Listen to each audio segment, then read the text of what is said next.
do I have my prime with me?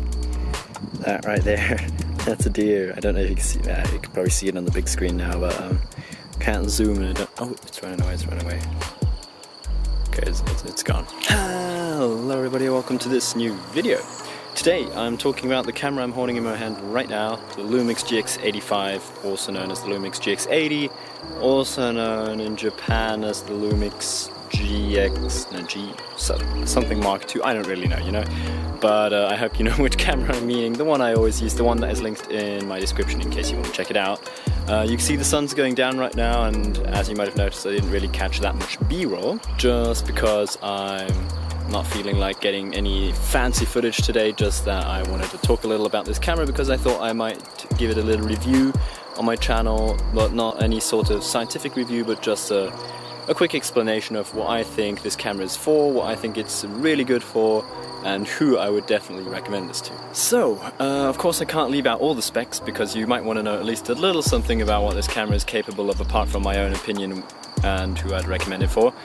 This thing shoots, as far as I know, with a 16 megapixel sensor, and as you should know, it's a micro four thirds sensor, so it's got a 2x crop, and which means that my 20mm lens is equivalent to 40mm, and also in video it can shoot 4K in 30 frames per second and 24 frames per second as far as I know, and it can shoot slow motion as well. In 1080p it shoots 50 frames per second, so it's nothing ultra slow, but it's totally fine. You can see what it's capable of in my videos. It's alright. It's not ultra slow, but it's fine. And also what I usually shoot in, what I'm also shooting in right now, is 25 frames per second in 1080p. But those are pretty much all the specs I can give you for today, or for now. I don't really know much more about it because I don't need all that stuff, all that knowledge, because I just want to shoot some nice B-rolls, some nice videos like these, and some good pictures with this camera. And that is exactly what I want to explain now, is that without having all these special things, you can still get amazing stuff out of this camera. So you know what my photos look like. If you don't know, you can check out my Instagram feed. It's got a lot of photos all taken with this camera. Okay, there are some photos actually that are with my phone, but most of them are definitely with my camera. And also the videos are all shot with this camera, so you know what it can do by looking at my footage. Yeah, that's basically what I want to talk about. Is this is a very cheap camera actually. It's quite the budget camera, but you can see in my videos what it is actually capable of. You can get the body alone, the body by itself, you can get it on Amazon for under 500 bucks. You can get it here in Austria for 418 euros, I think, as far as I know. So it's definitely quite a cheap camera, very affordable, and in my opinion a perfect camera for starting out. And plus a lens, you can pick up the 25mm f1.7, which is a good prime lens, and costs, it's like the Nifty 50 from Canon, is 160 bucks maybe. It's like the Nifty 50 of the micro four thirds. So yeah, definitely pretty much exactly that what I would recommend to you for starting out. I personally started out with this as well. Well, I'm still starting out actually since about a year. And yeah, this is why I'm making this video. I think I have enough experience with this camera now that I can actually review it and give you an honest opinion on what I think of it.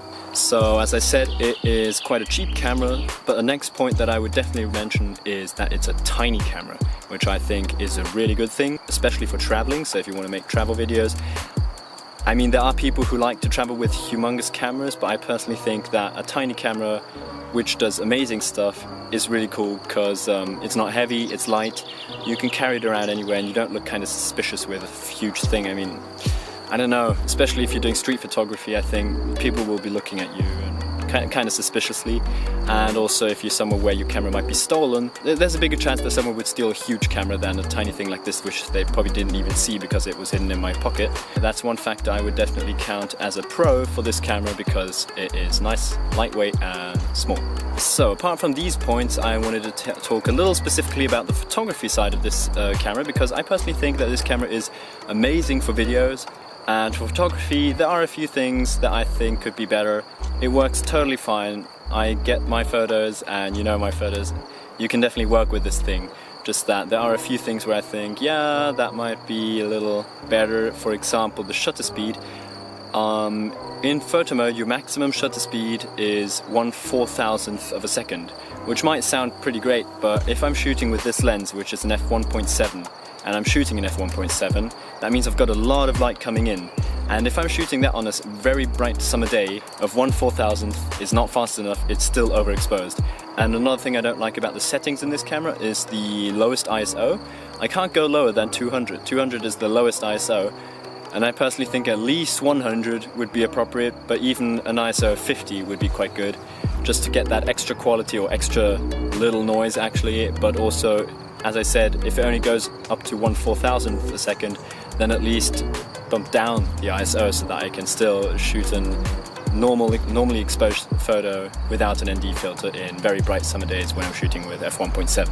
But now back to the video capabilities. There is one factor I definitely want to tell you about, which I personally think is the pretty much best thing about this camera, because as I was deciding which camera to ask my dad to buy for me, I was always in between the Lumix GX85, this one, or the Lumix G7, because from the price I think those two are pretty much the same. The specs are also pretty much the same. They are pretty much brother and sister actually. But there is one very important difference. I personally think that it is the main difference which makes the big difference of these two cameras. This camera has in-body stabilization, which also could mean that its battery life is going to be worse because in-body stabilization sucks up a lot of battery. And so the Lumix G7 doesn't have the in-body stabilization, but what it does have is a microphone jack. I'm now recording with the onboard microphone, the one that is built into the camera, which I think is totally fine in many situations, or in most situations. At least I hope you don't think my audio is horrible. If you do, please write it in the comments and I might fix it, we'll see.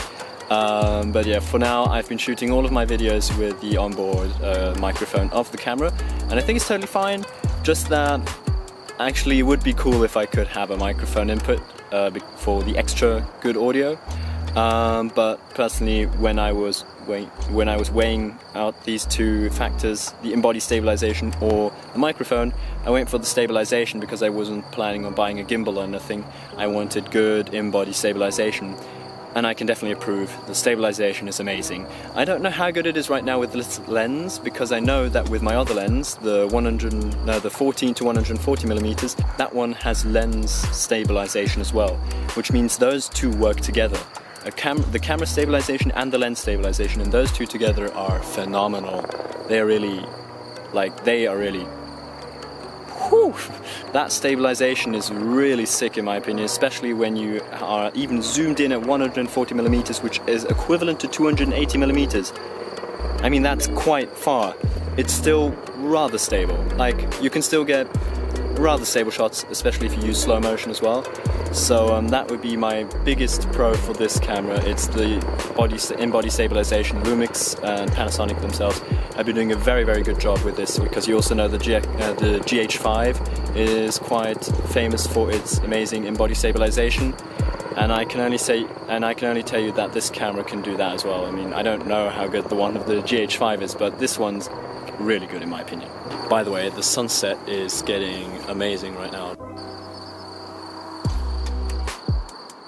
But now let's get to the question who I would actually recommend this camera for, which I actually think I've answered already with what I've already said. And yeah, as I said, for anybody who wants to travel, who is planning to start out, and for anybody who is just looking for a good camera for little money. So, in case you're looking for a good camera that is decent in which is decent for photography, and in my opinion really, really good for video, especially if you're looking for a good image stabilization, I can 100% recommend this camera, because it's cheap, it's small, lightweight, and so that means definitely good for traveling.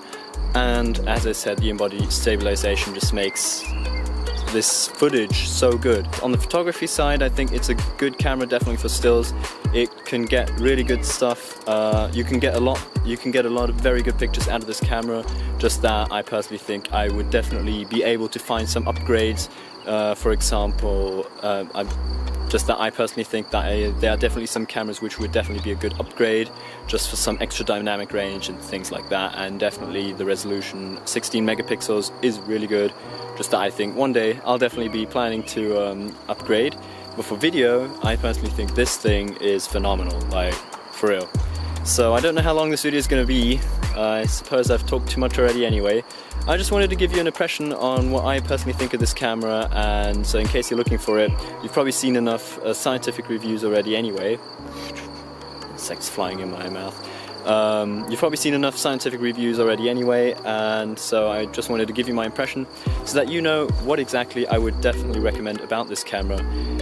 Oh, I forgot one thing. I would try to warn you about this camera. It's autofocus. I mean, you've probably heard of the autofocus problems the GH5 has.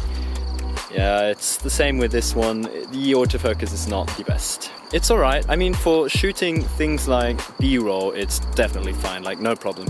Just that I have a problem with shooting vlogs like these sometimes, because sometimes it just suddenly focuses on the background. So in fact, actually right now, I'm shooting in manual focus, so I hope I'm in focus, because I suppose here I'm not in focus anymore. If I hold it here, I should be in focus. I'm shooting in manual focus right now because with the autofocus, I'm always worried it might focus back there. So there are a few tricks to make it better, but all in all, it's alright. It does the job, but it often fails, so don't expect anything really good. Just warning you on that one, but apart from that, I'm telling you, this camera, in case you're planning to start out with some nice YouTube videos, some excellent B-roll, or some cool stills, or even all of those, definitely check out this camera in case you're looking for a budget camera which isn't that expensive. I think I've talked enough, so as I said, yeah, check out the camera if you want. Oh, by the way, I left links down in the description of all the gear I have. I finally got to listing it up, and by the way, those are all affiliate links, so in case you feel like supporting me and my channel, feel free to buy your next product from those links, because as you probably already know, Amazon will give me a little percentage of that what you give them. So in case you want to support me, feel free to check out my stuff in the links below. But yeah, as I said, I've talked enough, so this video is probably way too long already anyway, and I don't really have any cinematic B-roll in here, just had a tiny little entry, but mainly talking. A little different this video this time, but anyway, as I said, that's enough for today, so see you next week, goodbye, and in case you found any valuable information, as I usually say, don't forget to leave a like, and if you want to see more content like this, don't forget to subscribe, and as I said, see you next week, goodbye.